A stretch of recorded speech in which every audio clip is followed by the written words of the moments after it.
So this is my story in a nutshell, right? When I finished university, I remember that I left as early as my graduation ceremony. I remember feeling so much pressure because there was such a lot of expectation, so to speak. Expectations being that I'd finished, top of my class. So everybody was already asking me what next, what next, what next. I don't know if anybody can relate. And it was just like, I don't know, like I have all these options. I'm not sure what's my best next move. But one thing I'm grateful for is that I actually had a lot of guidance at that time. By that, I mean older professionals speaking to me and letting me know, okay, there's this option, there's that option, and all that. And I remember that by the time I went for NYSC, I started to get an idea of what, and I mean, in case you're not in Nigeria, NYSC is like a compulsory 1 year service period. I started to get an idea of what I think I wanted to do with my life. Obviously, that's coming from just putting together everything I learned about myself during university, and which is why if there's any undergraduate here, one of the first things I advise is don't just be a bookworm, right? Be active, engage in other extracurricular activities on campus, because that ensures that you can get to discover yourself some more. Some people just live their life in school from their hostel to the classroom or to the lecture room, and that's it. But the disadvantage of that is that it limits the extent of yourself you get to discover. The most of self-discovery for me happened while engaging in extracurricular activities. And by that, I mean joining, viable. I mean, extracurricular activities is not partying in this case. It was things like joining societies, and being like in leadership in those societies, community service, and those type of things. And in that process, I was able to get a lot more insight into myself and what I liked and what I didn't like and all that. So I got an idea of what I wanted to do. And by the time I joined, by the time I started to work after NYC, it was a very, very interesting experience for me. It was like a root shock. There's that root shock between what school is like and what the professional world is like. And I just found that, I wasn't alone. I had friends and other people who just got shocked. Like, is this not the point where we're supposed to be enjoying our life? How come nobody warned us that, especially if you happen to start working from a state like Lagos, Nigeria, where it's fast paced, you're in traffic for hours. You're just like, where is the baby girl life I was promised when I start to work? I don't know if anybody can relate. Like, how is it not the part where I'm just being paid money and I can just afford stuff, spend on myself? But those realities start to set in, and I realized that little by little, some people started to drop by the way people's motivations would drop. People were having different emotional experiences, but it was such a crucial season because as you start your career, and by the way, I'm already sharing, as you start your career, you realize that those foundational years are so important. Long story short, before long, I found myself spending most of my lunch time talking to my colleagues and encouraging them, even at some point, even my seniors, because I just always did a lot of research and talked to a lot of senior professionals and always just knew that, okay, at this point, this is our reality. There is a way to handle this season of our lives that ensures that we don't give up. It's just, this is life. Don't be looking for any life work balance. Work is life is work. Just accept it. Just make that mental switch so that you can make the most of your work life, basically. So I started to share over lunch and dinner and all. I mean, I was just always finding myself sharing with other young professionals. And over time, when I changed jobs and started to work in another organization, one of my bosses felt, Christina, you have so much insight on this subject. How about you? I mean, write about it, share more, and all that, make this official. And at that point, it was more like just share the insights that you have. And at that time, the best way I could think about doing that was on Instagram. So I started to share insights every Monday. So between 7:30 a.m. and 8 a.m., I would share an insight on my page, something for young professionals. At that time, I would always start with Dear Young Professional, and I would write something to the young professionals. And honestly, at that time, it was just me sharing every Monday. There were times I'm on my way to work, I'm not posted. I'll park my car, I'll share the post. And people started to reach out to me. And before this time, I even had a private account. I was that person that would post on IG like once in 3 months or something, right? But at this point, if my post was getting late, who were my DM say, Christina, where is our post? And that's how I started to share and share. And I was just happy that people found the insights, because I was just sharing practical insights to navigate the workplace. And I was just really grateful that people found the insights useful. I was not trying to go anywhere with it. I was just trying to help. And over time, I remember that people started to reach out to me and ask me, "Oh, do you have any book? Is there anywhere else we can read more of what you've written? Or, is there anywhere else we can connect with you and all that? Thank you for this." People were in my DM saying, "Oh, this helped me," or "I was able to do that with that." And I'm really hopeful that someone can even pick some learning points from my story as well as I wrap it up. So doing that, I had people that start to ask me, "Give us a book, write a book." And at that point, I'm just like, I was not even planning to write a book yet, so early in my life, But at a point, it became obvious that Christina, I spoke to my mentors and all that, and it was obvious that this was the time for that project. So I went ahead to begin to collate on the insights I had written over the years. Of course, add a lot of value to that, and that's how I got my first book out, titled "Dear Young Professional." All right, practical insights for accelerated career growth. And I think that puts me officially in this space where I have been doing a lot of talks, sessions, paid and unpaid, on the subject of career development, career education for young professionals. So, it's interesting how when you write your first book, it's like it's scary and everything, how's it going to go? But, today I've been able to author more than one book, some more books, in addition to that. And we don't just have a book, it's also grown into a community, right? So now we have the Young Professional Network, where we are continually sharing those sort of insights with young professionals. So I basically ran you through how I got here, okay? For those who don't have any clue who I am, and that's how come I'm sharing with you on these insights today. My work often involves interacting with a lot of organizations and senior executives, and that has also exposed me a lot more to what is really going on in the workplace, what are employers thinking, what are employees thinking, because I tend to interact with, both categories of people, on a day-to-day basis. And that's why the conversation I'm having with you today promises to be really valuable, because it's actually coming from an informed position. And on that note, I will go right into talking to us about thriving in today's workplace. I would share my slides. Hopefully I'm able to do that. Building a thriving career is what we have themed this.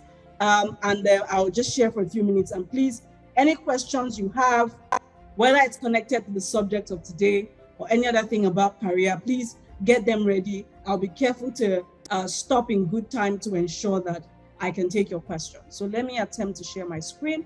Okay, thankfully I can do that. Thank you very much for enabling this for me. Okay, let's see. Okay, there it is.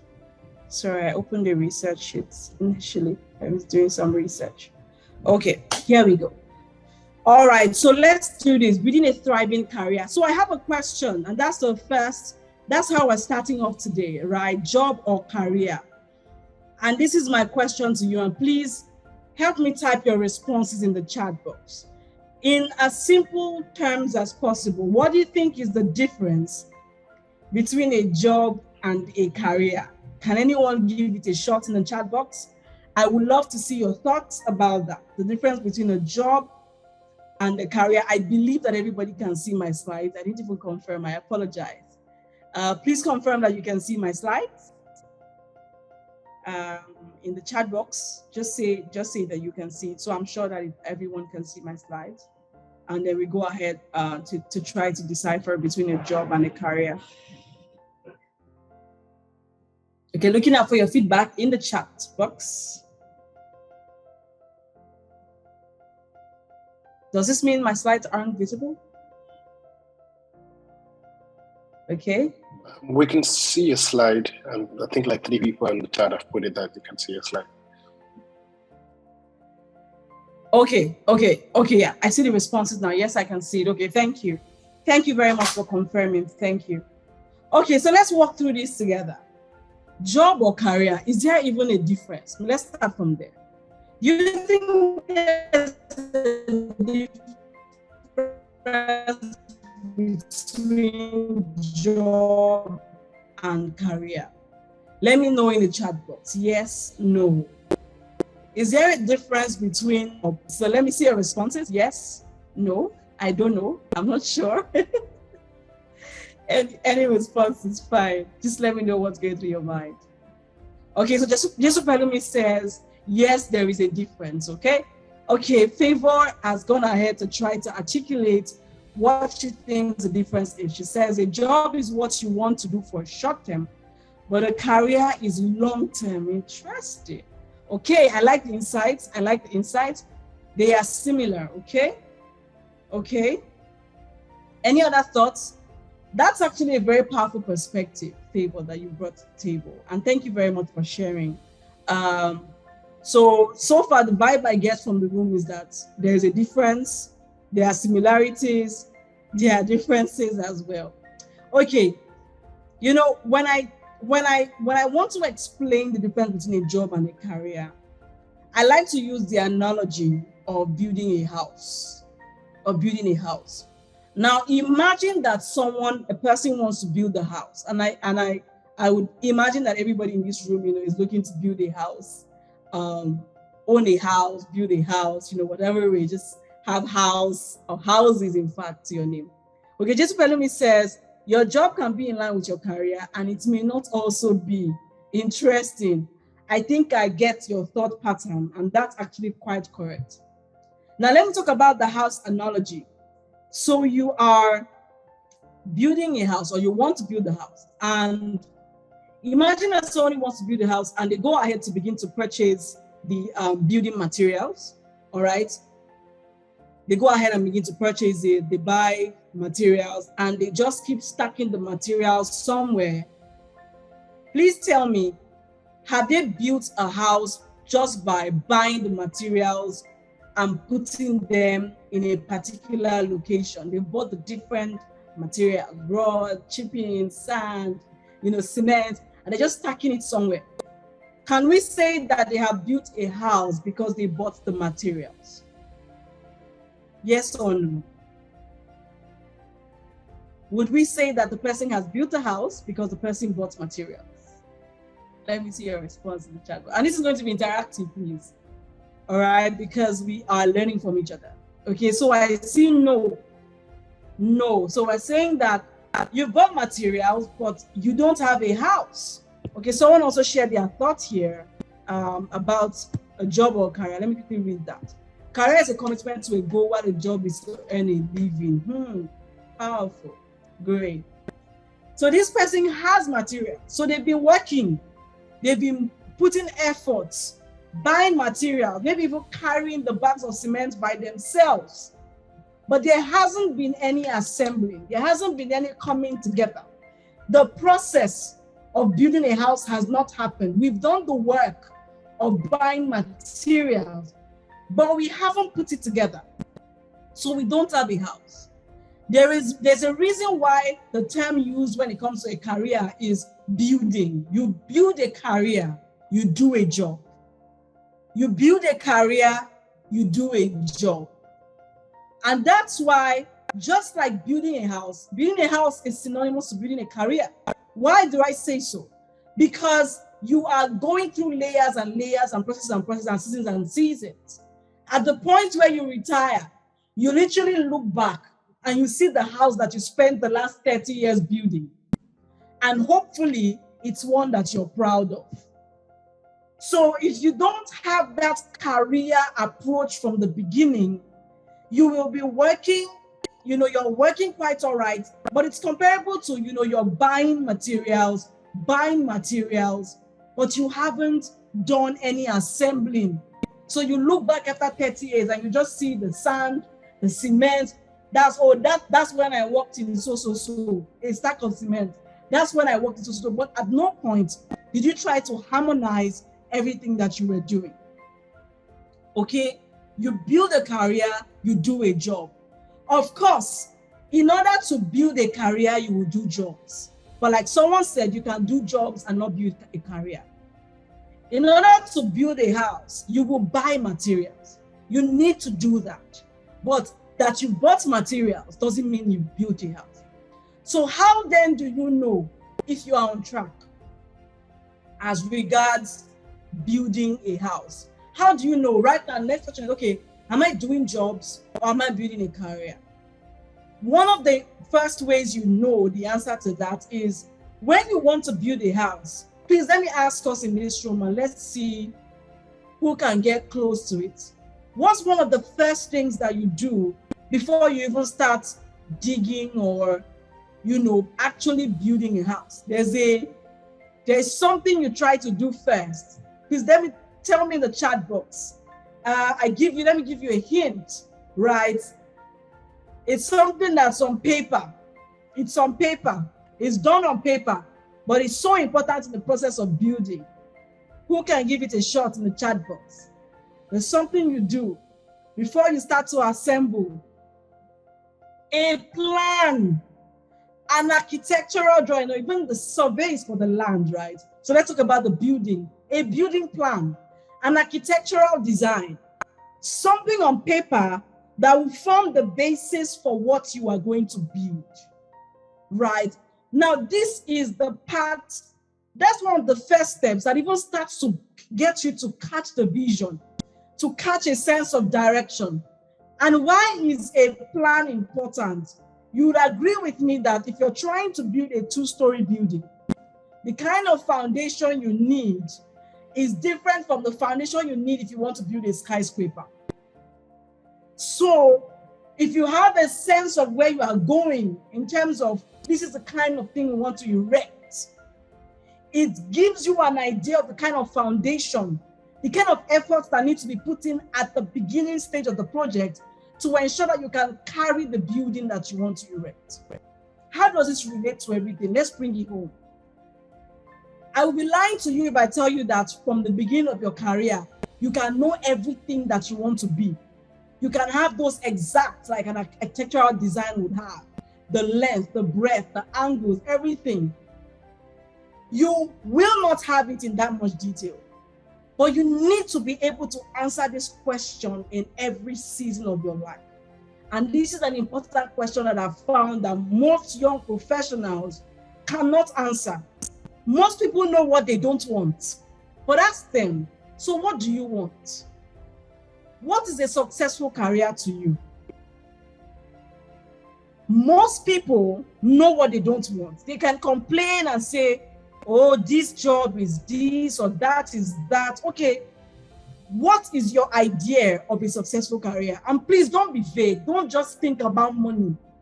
Because if you think about money alone, some people are actually in positions where there's a lot of money, but they don't still have that fulfillment.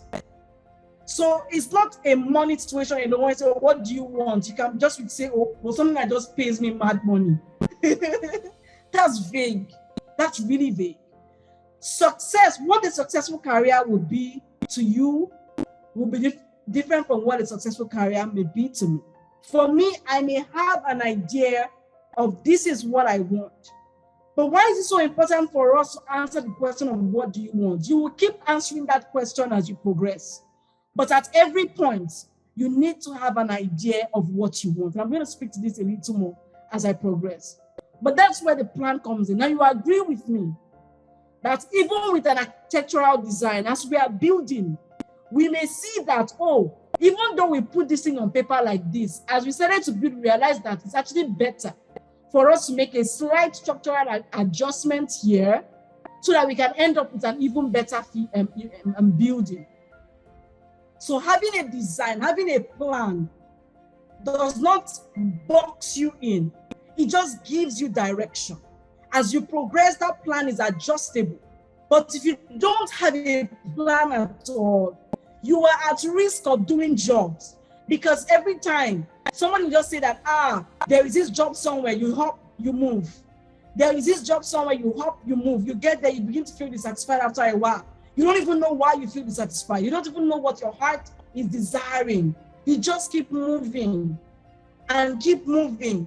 And a time comes, it looks as if employers are not asking you, come, you don't stay anywhere. You're not stable. People are afraid to hire you because you just have 3 months here, 2 months there, 4 months there, because you've just been moving around.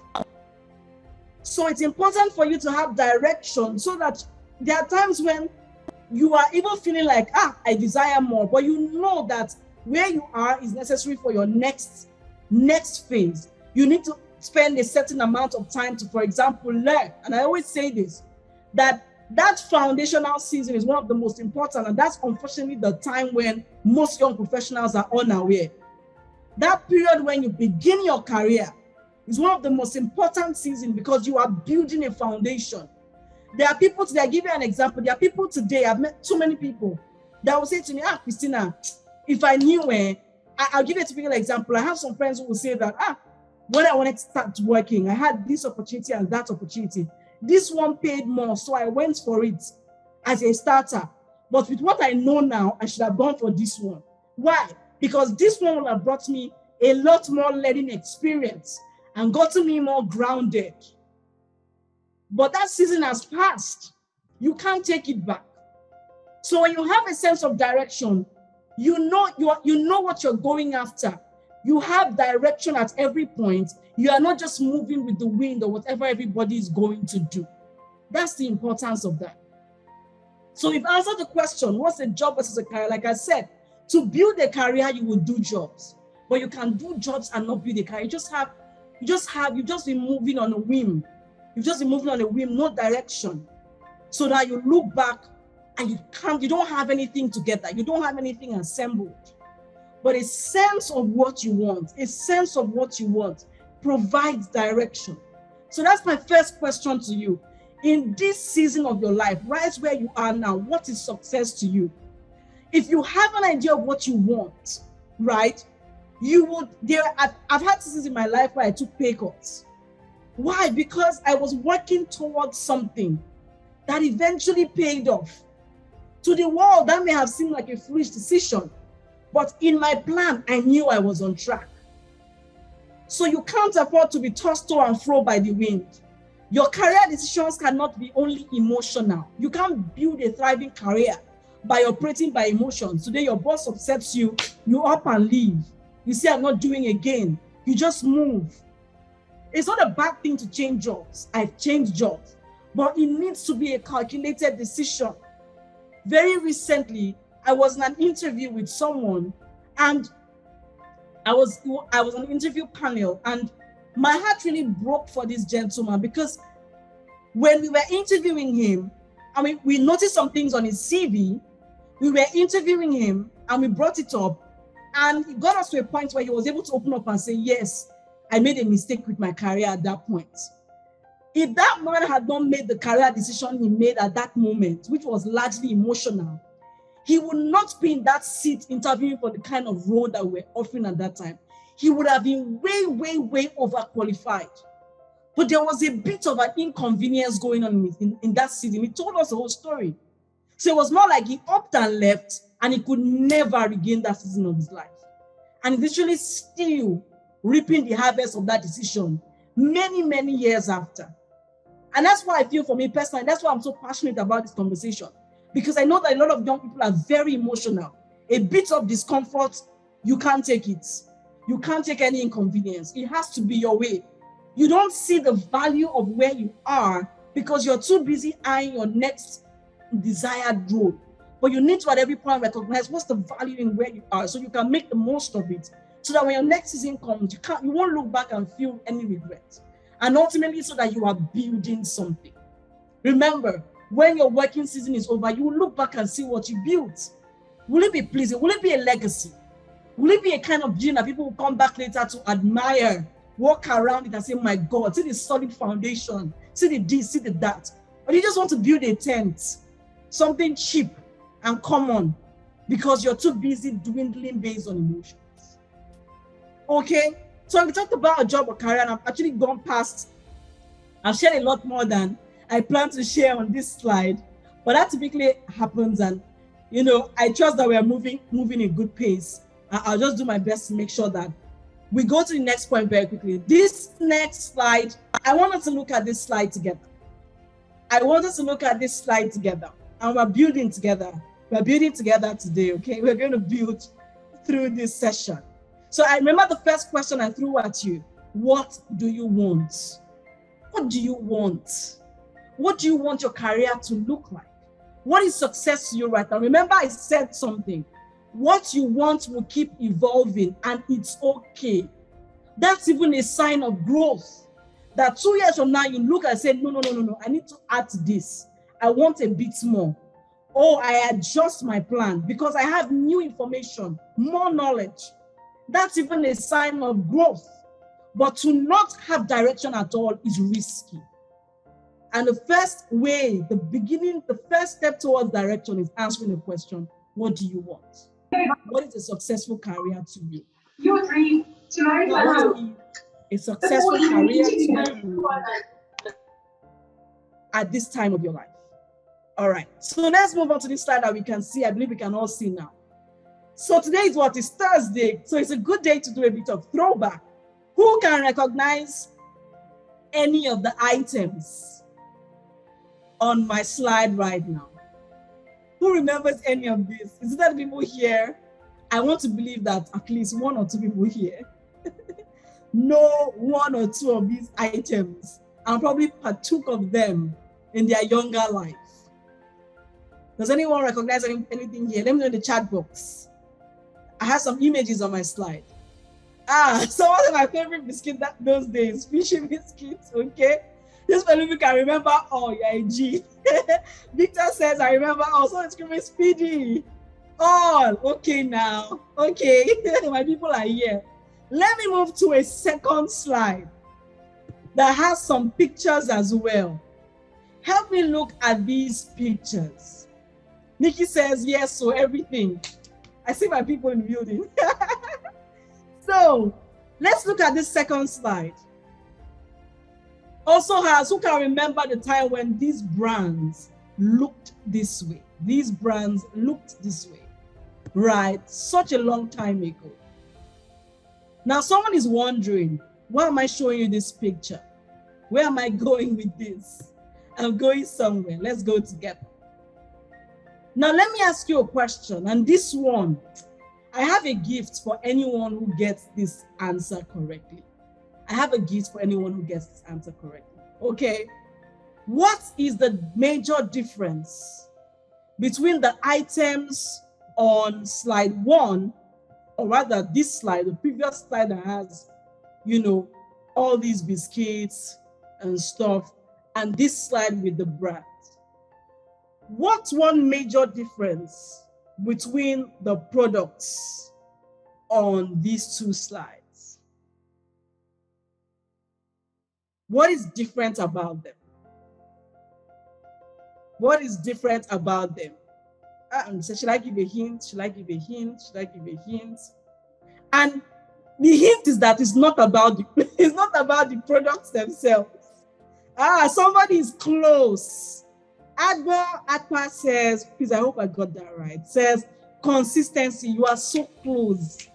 You are so close. You are so close. In fact, you are so close. I think that you will just emerge the winner. Somebody is closer. Somebody is closer. Hey. I think I'm going to give the gift to Ado Atma.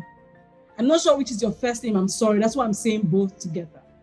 But I think I'll give the gift to you because I feel like the answer you gave was on track and then led others in a direction as well. And then you've now topped it up with the exact thing I was looking for. Rebranding. Rebranding. Rebranding. Okay, Ador is the first name. Thank you very much. So Ador, I have a gift for you, and that will be a copy of my book, Dear Young Professional.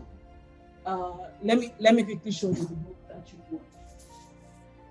Okay, so here's your gift. I'm gonna work on getting. We have to work on getting the book across to you. But I think I said rebranding first. You can check the comments. Victor said rebranding first. Yeah, I acknowledge that. I mentioned that Ador said consistency, which was on track for me and a hint for others. That's why I said I will still give him the gift. Because even if I saw rebranding, I was going to declare him the winner because he was on track. I hope that's okay. All right, so Ador, that's your gift. Before we end the session, we'll talk about how to get the gift across to you. Yes, Thank you guys for congratulating Adbo. I like your train of thought. I mean, I'm like, forgive me, Victor, I'm like the math teacher. I don't just mark the final answer. I mark the steps as well. But I really like that he was on track right there. That part, okay. So great. I think that's the best next step. So Victor, we have a gift for you as well. So we'll do 2 books. Perfect. So Victor also get a gift because Victor was actually the very first to say rebranding. So 2 of you get a gift, and I think that's even lovelier. That's even lovelier.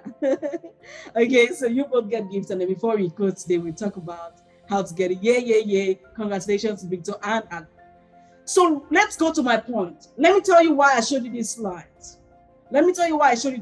See, these slides have a connection to today's world of work.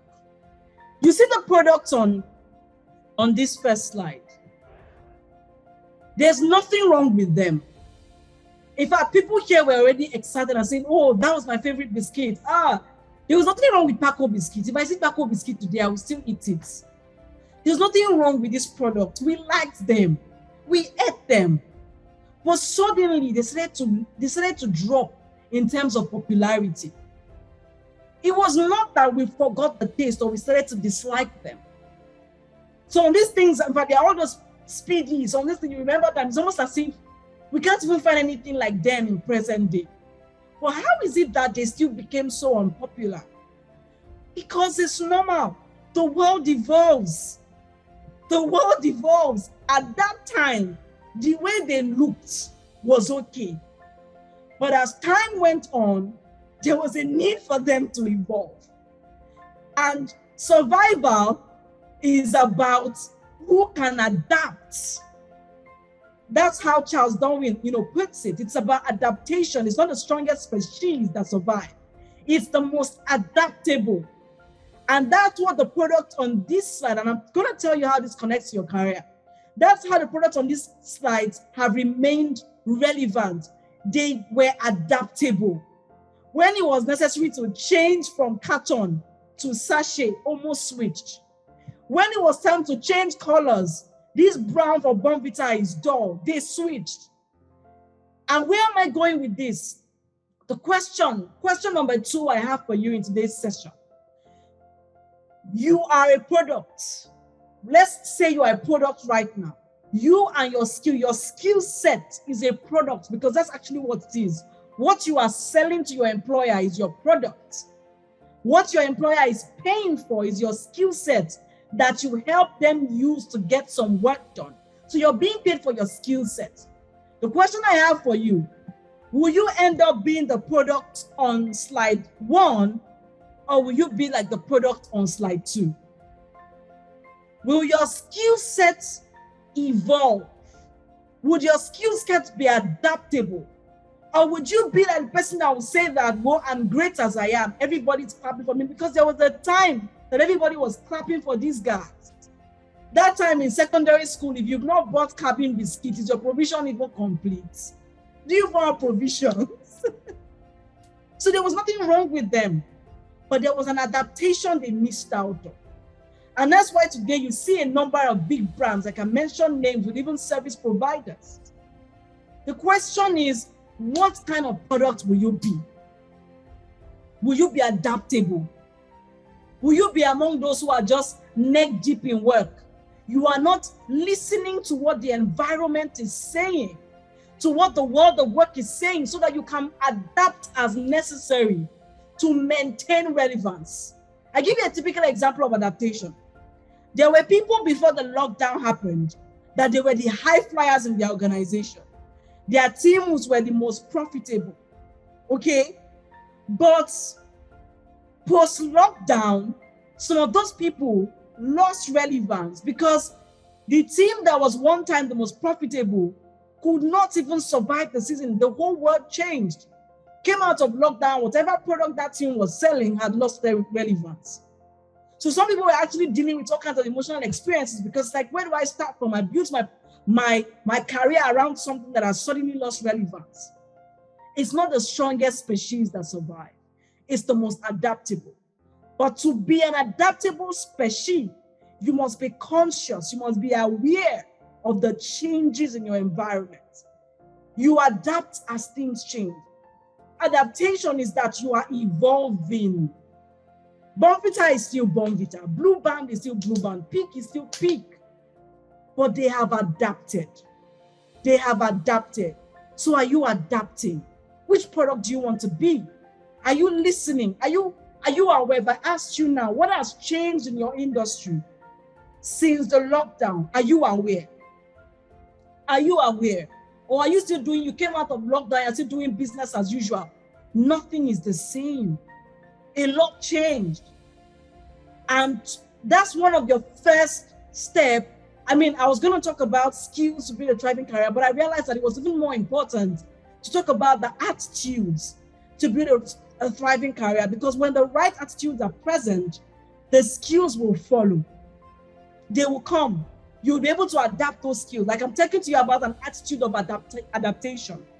If you have an attitude of adaptation, you will be conscious to pick, for example, what is going on in my industry? How do I need to upskill? What is the future looking like in my industry, in my field, in the world? What is now on demand? I give you a typical example, right? There have been changes in some industries, slight changes, but changes that require the average person now having a basic understanding of technology, some aspect of technology that you can adapt. So things like having virtual sessions like this were not as popular before the lockdown as they are now. By lockdown, everybody was going online and it's more popular. So if, for example, you're someone who before lockdown, you were doing on-site sessions, physical trainings, I'm thinking about somebody who is in learning and development, and post-lockdown, you are still trying to go back to your old model. You are not adapting. You have to be thinking about how to bring your training solutions to the online space. As basic as that sounds, some people are still trying to do the same old thing. The question is, what's it for your industry? What are those slight changes that have happened? And are you adapting? When it comes to adaptation, it's important that you are not the latecomer. I'll say that again. When it comes to adaptation, it's important that you are not a latecomer. Some people wait till everybody have evolved. Then they just want to start evolving, and you are late. You miss out on the first mover advantage. And that's why it's important. Some of the things that I'll share with us are so important as we move on. Let's move on from here. The first point comes to building a thriving career: be adaptable. Be adaptable. Be adaptable. That point is so important. Okay, let me take you now to the crux of the matter. I wanted to make an example with that analogy and then talk to you about how to build a thriving career, attitudes that can help you build a thriving career. The first one I want to speak about, and I'll come back to adaptability shortly, is know what you want. I already spoke about that earlier. See, you can't build a thriving career without a sense of direction. You cannot build a thriving career without a sense of direction. Because when you have a sense of direction, you know how to even chart your path. You know the kind of job you should be doing that would help you learn or get the skills that you need to become an expert. You won't just jump on any available job. So I give you an example with my own life. For me, I realized earlier that I wanted to be like a teacher in the corporate world. That meant being in learning and development, corporate training and all that. But I started out in tax consulting. But while I was in that space, I knew that I was building basic foundational skills for the workplace, because that's what consulting, being a Big Four, does for you. So I remember that for me, from day zero, it was like run. I didn't have time. I had a short time to be there. I actually thought I'd be there for longer, but it wasn't too long before God said, okay, sister, it's time to move. But I'm so grateful about how I spent every single day taking in knowledge like somebody that was hungry. Like when people were still chilling and feeling like, whoa, I'm young, I don't know anything, I'm new, they should give me space, give me time. I was already running. And by running for me, it was like I was already trying to do as much, because there, when you come in, I mean, your foundational years of work, you're like an apprentice. You need to be the one going and saying, please give me work, because people know that you don't know anything. So you have to go and literally beg for work. But some people felt like, well, let me chill. But for me, I was actually going and saying, please, is there anything I can help with? And that's how you learn.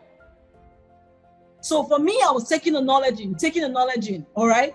And that helped me because I didn't even realize I was going to move from there so quickly and then move out of there into what I really wanted to do.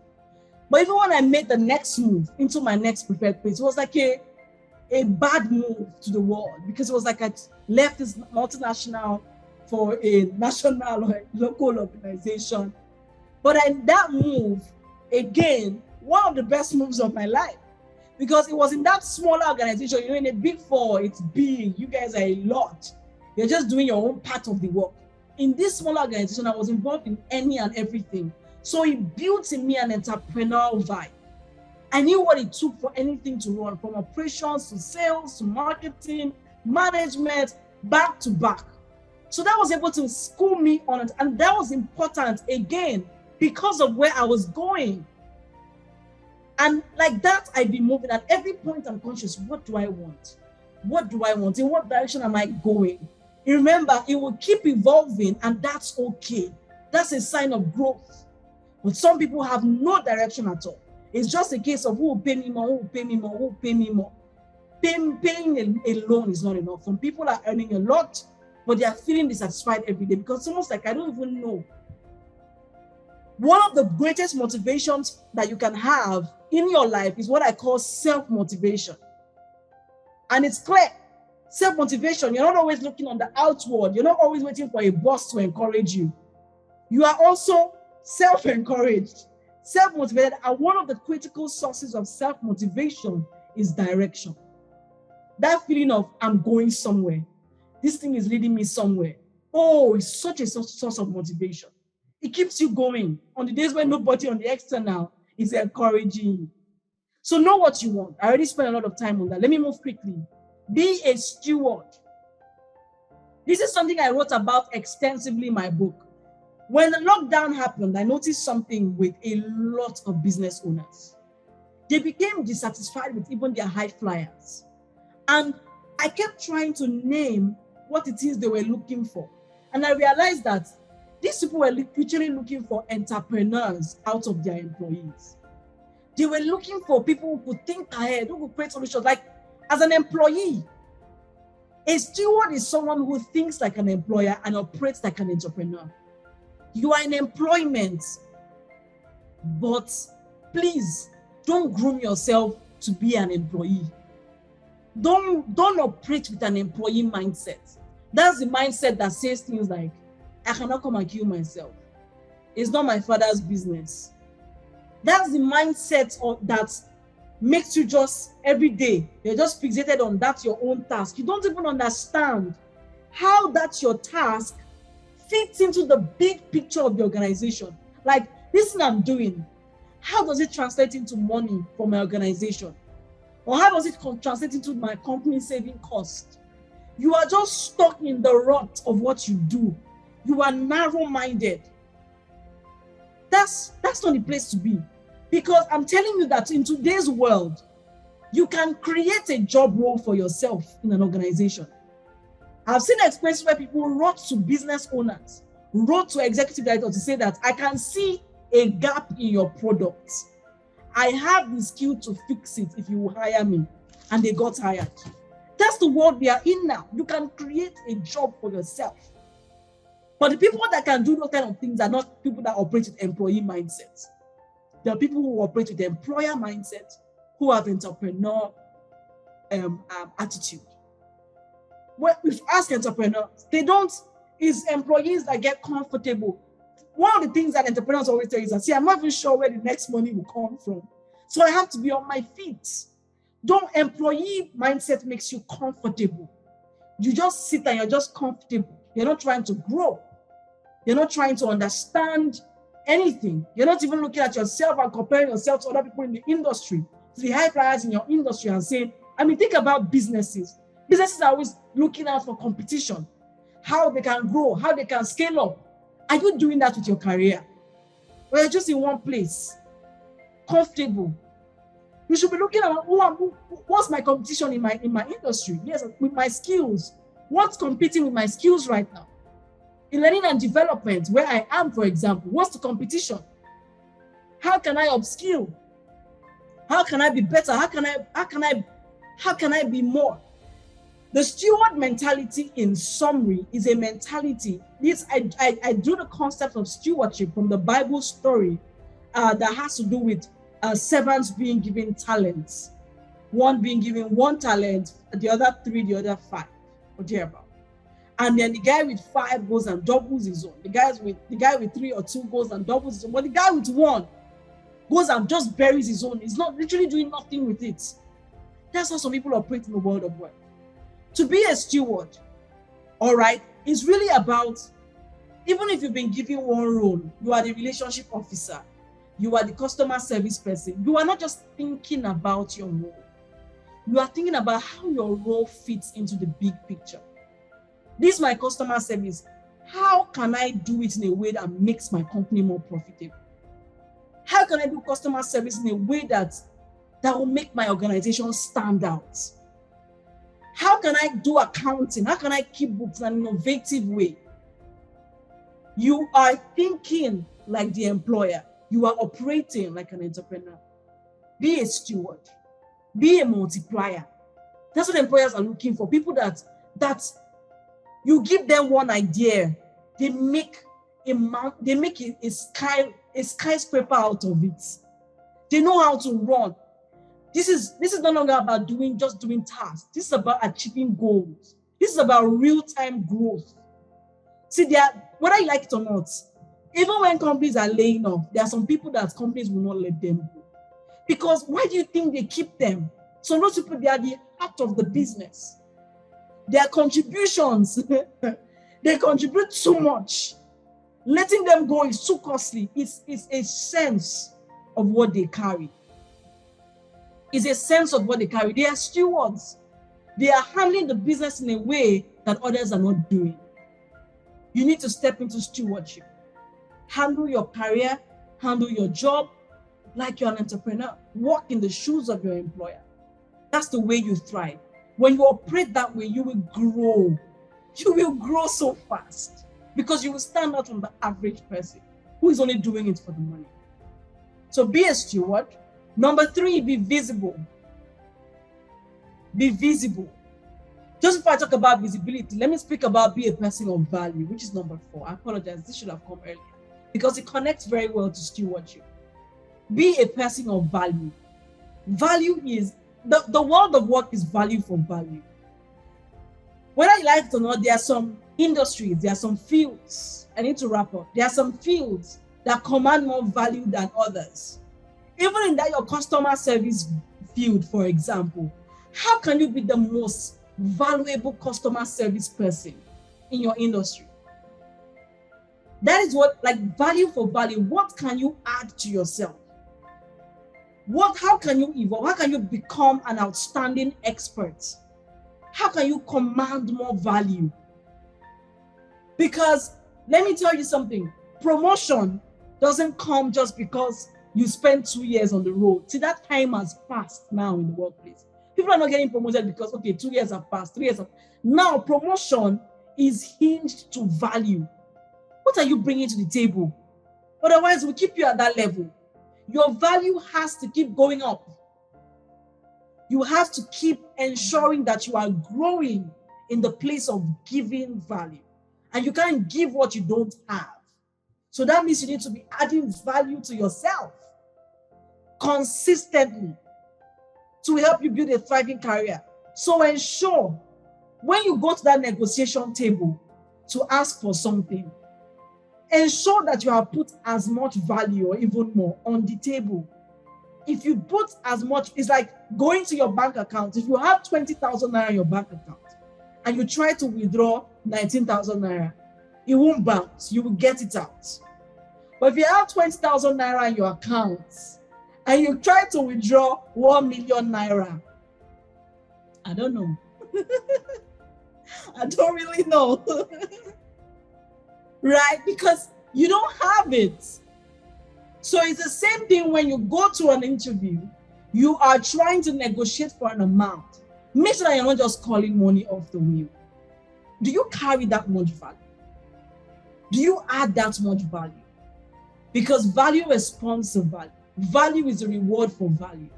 And you need to be a person of value. So make sure that, how do you be a person of value? Make sure that your role, as in with your day-to-day work, you're actually adding value to the organization.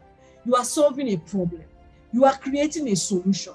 You are adding that, when somebody is valuable, when something is valuable, when you lose it, you feel it. It's the same thing as you. There are people who today you say that you're leaving your company. Nobody will even blink. I'm sorry, but it's not good. That means that you were not that valuable. Because anytime you value your phone, your mobile phone gets lost, you feel it.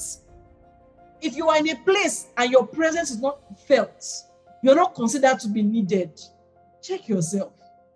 You are not being a person of value. And it's not for the pride of they can't do without me. It's not that. It's actually for yourself. It's actually for the sake of value. So please be a person of value. Check. Am I really adding value? It's not just, am I doing my work? Am I adding value with this work I do every day? Does it make a difference? If I wasn't here, will it make a difference? A significant difference. So be a person of value. Let me go back to be visible as I begin to round up and I take the final two. Be visible.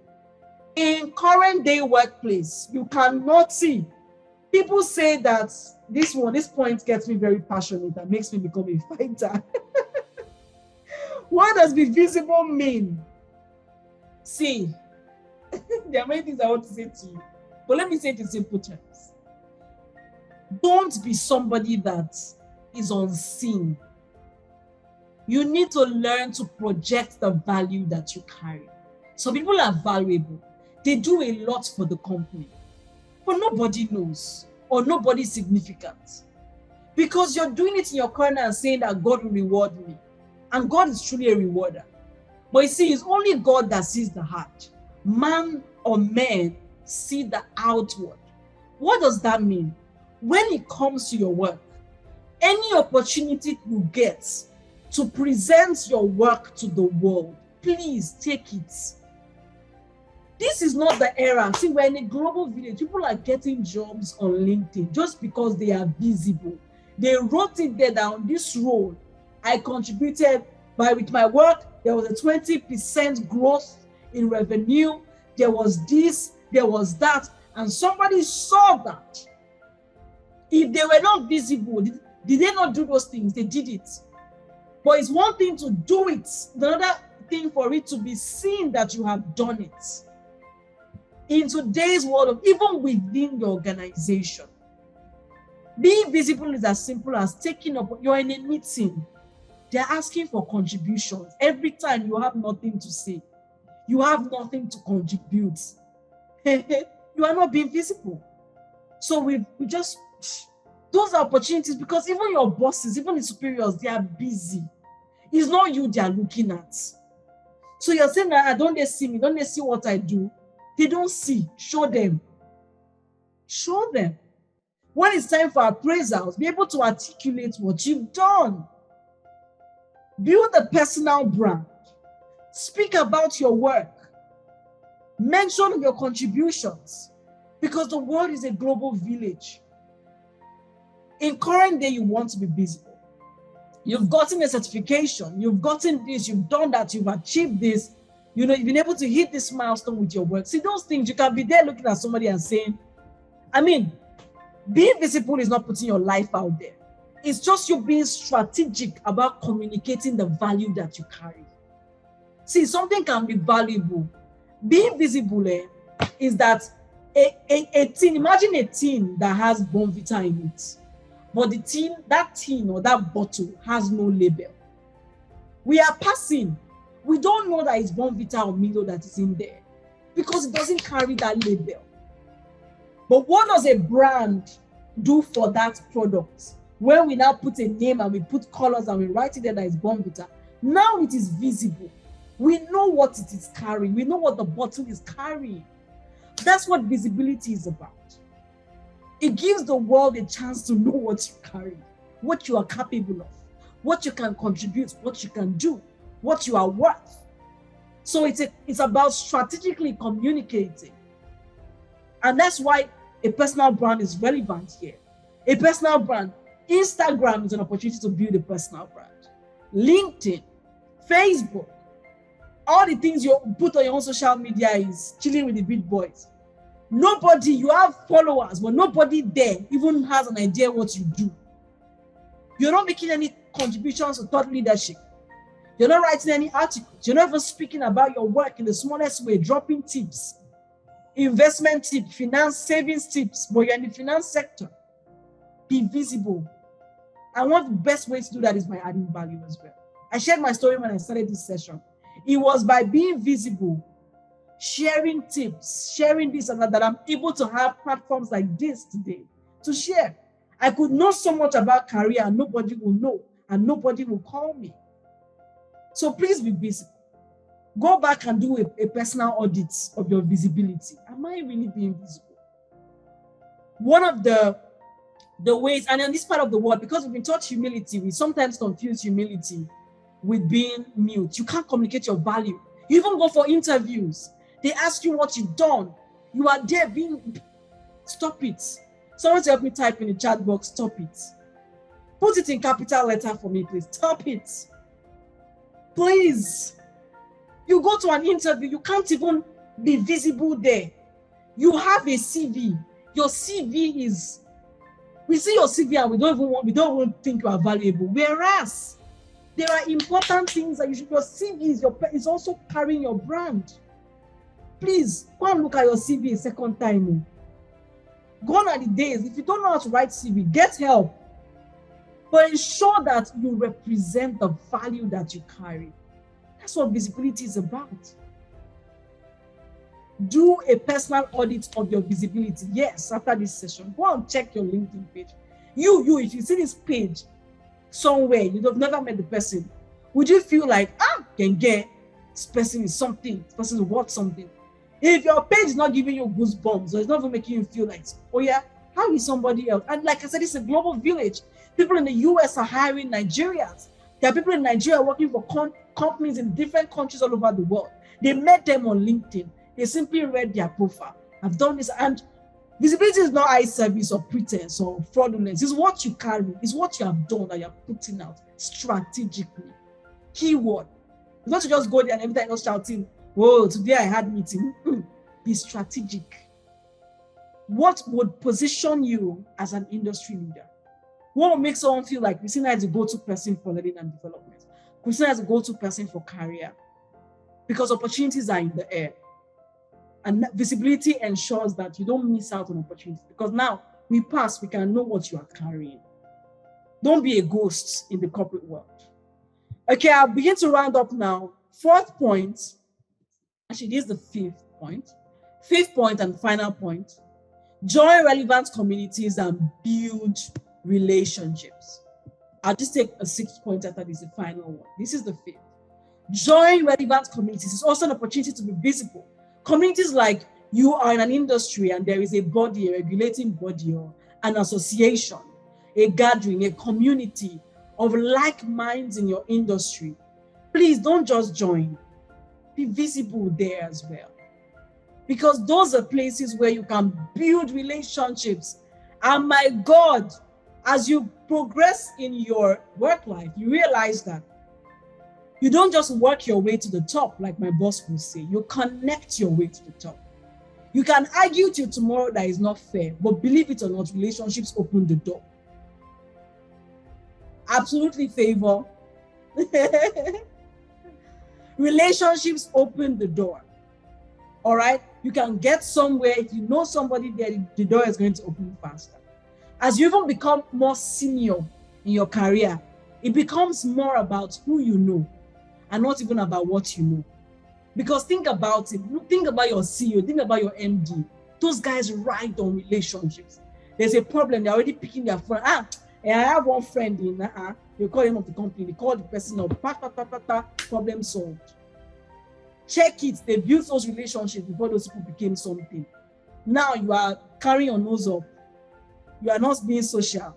You are thinking somebody's son will find me one day, but you are in your house. You don't go out. You are working remotely Monday to Friday. We don't see in any communities. Even in church, for example, you have not joined any group to serve. This is how communities are. This is how relationships are built. And a lot of jobs happen by referrals today. Most companies prefer referrals. I was in a conversation in my organization today. Christina, we are looking for XYZ person. Referrals. I will put it up on my status. Somebody who knows me is the only person that will see it. That's the power of relationships. Someone in my network will see that, want that opportunity, I will open the door, they will enter. But you are there. Nobody, no opportunity, nobody, no. Are you a part of communities? Relevant communities to your work. And please, while you're at it, build relations. The best time to build relationship is now.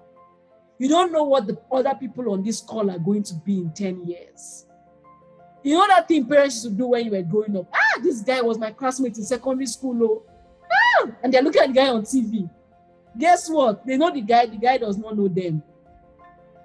No relationship. In those moments, I feel if I knew that this guy will have become this much, maybe I'll have been his friend in secondary school. You can't be everybody's friend, by the way. But make sure that in any community or group you belong to, you give a positive impression of yourself. So that when you meet people the next time, or if your name ever comes up, they remember something positive about you. Christina, she always to smile and encourage people. It's okay. You will not be friends with everybody, but ensure you are intentional about leaving a positive impression every community you belong to. If you're serving, serve wholeheartedly. Even when you have gone separate ways, 5 years after, let someone see you and what they remember first is, you used to really give gifts, so do you still give gifts? You are so kind. That time, remember that time when you did this for me? I really appreciated it. Leave a positive impression. Anywhere you work, don't jam the door. Don't slam the door. Don't do that. That's relationship. The world of work is small. It's very small. I had an experience on an interview today that made me know that the world of work is very small. This interviewee, if I give him that gist, I've not gotten over it, but that time I was fun about it if I sleep tonight. Very funny scenario, but in summary, he messed up a relationship and he came back to haunt him today in that interview because one of the people on that panel know him and was able to recall what he had done. And in fact, that person did not do wrong. That person did not do bad because it was something that was worth recalling in the current scenario. And this is how this guy missed out on his 7-figure salary. Huge opportunity. That came from slamming the door. Don't slam doors, please. Manage relationships with wisdom. Manage relationships.